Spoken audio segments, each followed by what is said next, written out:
Buying your first multifamily property doesn't feel overwhelming because it's complicated. It feels overwhelming because everyone who is explaining it to you is doing it out of order. They start in chapter 12 with acronyms that nobody asked for and throw formulas at you like dodgeballs, scream value add in your face, and then they tell you just run the numbers while showing you a spreadsheet that looks like hieroglyphs from most civilizations. So today, we're going to do this the right way, the way actually operators buy real deals, in the real sequence, and with real expectations. No fluff, no fantasies, just these steps to your first closing. And the very first thing you need to know is not what you think it is. It's not a lender, it's not an agent, it's definitely not spending 3 weeks searching for the perfect Excel template. It's your buy box. It's a rigid, laser-focused set of criteria that tells you this is what I buy, and everything else is noise. Because rookies fail for one reason only. They chase everything, every listing, every rumor, and every deal that their cousin swears is a slam dunk. You can't chase everything. You will drown. Your buy box is your life jacket. So here's how operators build one and how you will too. You always start with the market, not the fantasy market where you imagine retiring someday, not whatever TikTok says is the next Austin. A real market, one that actually grows, one where renters actually exist, and one where laws don't treat landlords like emotional support punching bags. A real market has 4 signals. Population up 1% or more every year, jobs increasing, not evaporating, landlord-friendly laws, no 11-month eviction sagas, and rents that normal people can actually afford. If the median renter makes 60 grand a year and the median rent is 2,200, that's not an opportunity. That's a slow motion affordability implosion. You're not outsmarting that on your first deal. Just walk away. So you pick one primary market, 2 backups at the very most, and then you focus on those 3. Your focus is your unfair advantage. There are thousands of deals in every single market. You don't really need endless options. You need a target, a very clear target. And once your market is locked, you need to define your price range. And this is where rookies realize the internet has lied to them. If you're house hacking 2 to 4 units, you are usually in the $300 to $700, $1,000 range in the Midwest or in the South, or you're looking at around $600K to $1.2 million on the coast. Why?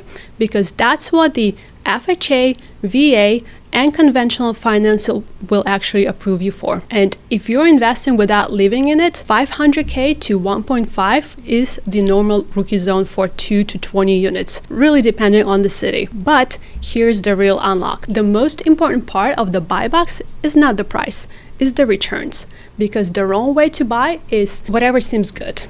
And the right way to buy is whatever meets the metrics. So your baseline should be this: a DSCR of at least 1.2. Below that, and lenders either reject the deal altogether or hand you an interest rate so high that it feels like a punishment for a crime that you didn't commit.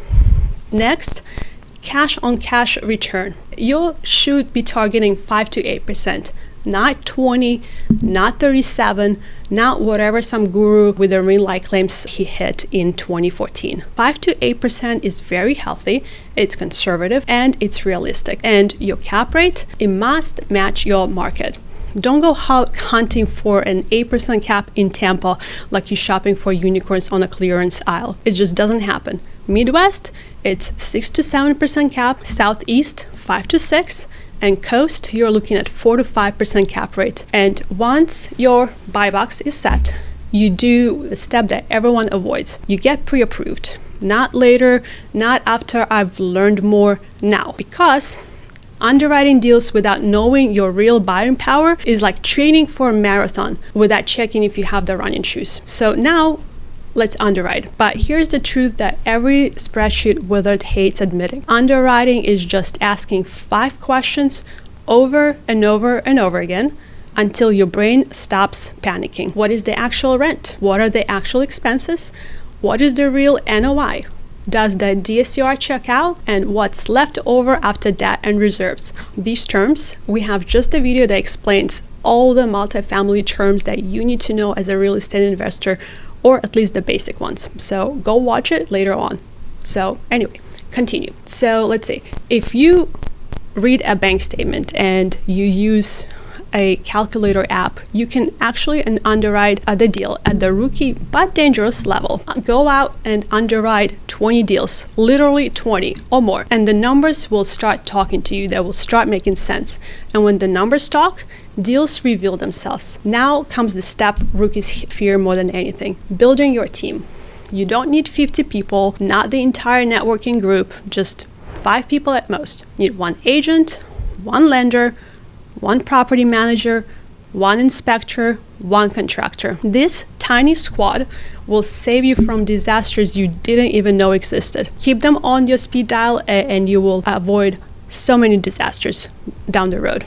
And then you are going to go out and tour the properties, not for romance, not to fall in love, not for house shopping. You're actually in multifamily, you're buying a business.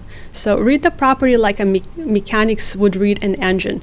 You look at roof age, plumbing type, electric panels, parking layout, tenant behavior, deferred maintenance, and then the vibe. Is place stable, or is it just one broken heater away from a full psychological breakdown? And then you go and you make offers before you feel ready, because confidence is a byproduct of action, not a prerequisite. Your emotions don't decide, your math decides. The seller accepts, and now is where the real show starts. You go through a period of due diligence where the rookie becomes investors or they become victims, one or the other. This is where you would verify every single dollar, every unit, every story you were told by the agent. This is where you will find hidden repairs, fake rent rolls, tenants who haven't paid since Obama's first term, or maybe you find plumbing that looks like an artist's interpretation of chaos. Some surprises will earn a price reduction, some will just kill the deal. Both outcomes ultimately save you. And then you close.